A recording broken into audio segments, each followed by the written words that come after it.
goal is this thing that you put in your head, like I'm going to make this amount, or I'm going to get this kind of car, or I'm going to do whatever. And I think a vision, at least for me, has a totally different feeling. Even the word has a different energy around it. The vision to me is the big picture. It's not just the car, it's not just the house, it's not just the relationship or the money. It's what it all combined together will create for you. What is it? It's a vision. If you do it correctly, you understand why you're wanting all that stuff. And I think a lot of times, certainly right after The Secret came out, people were creating a bunch of goals because they thought, well, that would bring them happiness. Oh, I can use this thing to get cars and money. Great, let's go for that. And they never took the time to create a big picture vision. Well, why is that important to you? Who are you in this goal of yours? What will having that car or that money allow you to do in terms of being who you are and contributing your full value and making an impact? And people just they just didn't take the time to create that full vision. And again, that's something I've been coaching people around even before I had this sort of heart opening and understanding why. But now I understand it on a totally different level. What you're sending out to the universe through here, when you have that vision, is so much different. It's so less cluttered. The noise isn't there. The resistance isn't there. All the going on, it's not there. It's here, and it's kind of a pure signal.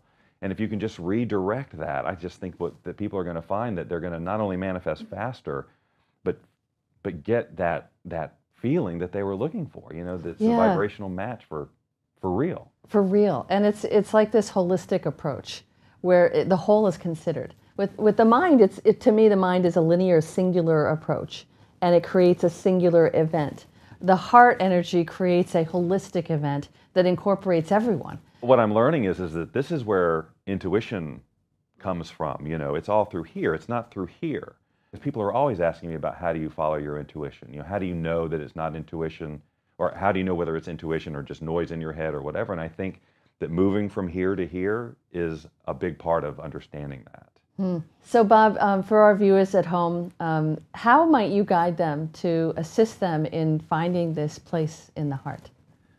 What I learned about myself is that all of my decisions that went into cutting myself off were about things that happened, things from my past that I carried around and that I made true. And establish my belief system. So much of this, and certainly what has been a profound piece of my coming to my heart, is letting go of the past. Things that I held on to, again, from safety or fear of the unknown or whatever. So it's really about identifying what you're holding on to, seeing that it's not serving you, if it's not, and being willing to do whatever it takes to let it go, which is really scary. And that's, I lived in the fear of that for many years. There were things in my life that I knew were not serving me. And so every day it became my past. Every day became my past. And I was like, this won't last longer. I'll have a breakthrough. I'll move through this. I'll get over my fear. 15 years, 20 years.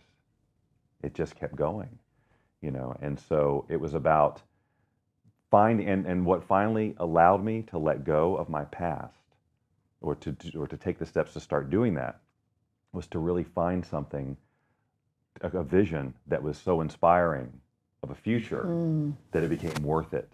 And that's what people don't do sometimes, is they don't have the vision of the future, and so they cling to their past where they're comfortable, even though they don't like it.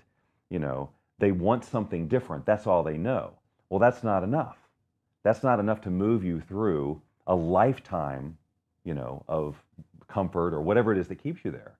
You have to create a vision that is so compelling that you see that you can't not do it. It wouldn't serve you. It wouldn't serve humanity. You're cheating the world if you don't do it. When you create a vision that big, then it becomes easier to start letting go. And that's what happened for me. I reached a tipping point. It took forever. Well, not forever, because you did it. It took a really long time.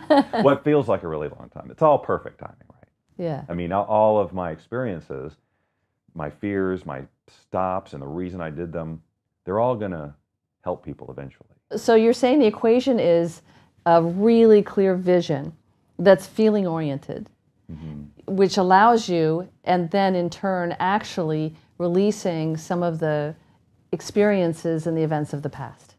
Yeah, the vision is the thing. And look, this was true for me in fitness too. You know, years ago that was my passion. But you have to have that why. Why am I doing this? It's not just so my pants will fit better. That won't keep you Right. going. That's not enough. When the diet gets tough or the exercise gets tough, that's not enough. What the vision was, you know, health, being there for my kids or whatever it was. And that was bigger than any of the stuff that I was holding on to, old habits of eating or, you know, not exercising or whatever.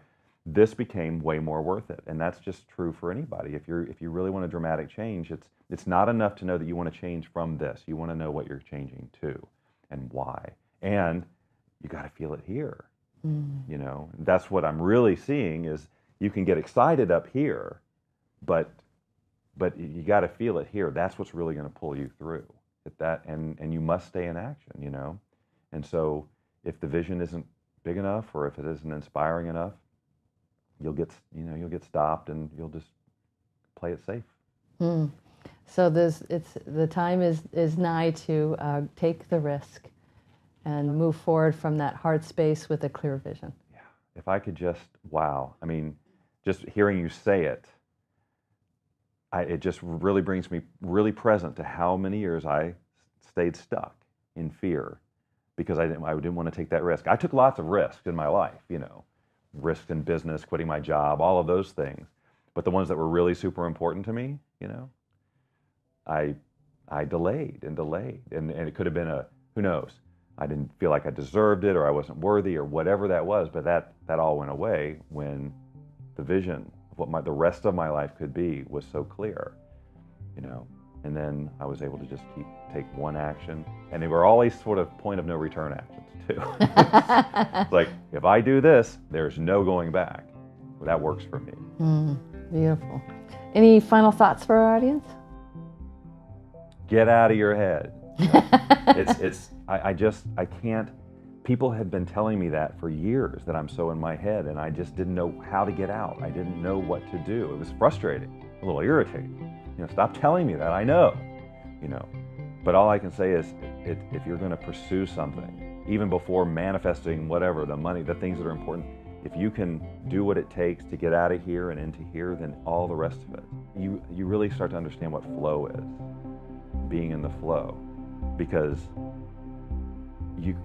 I thought I knew, but I didn't.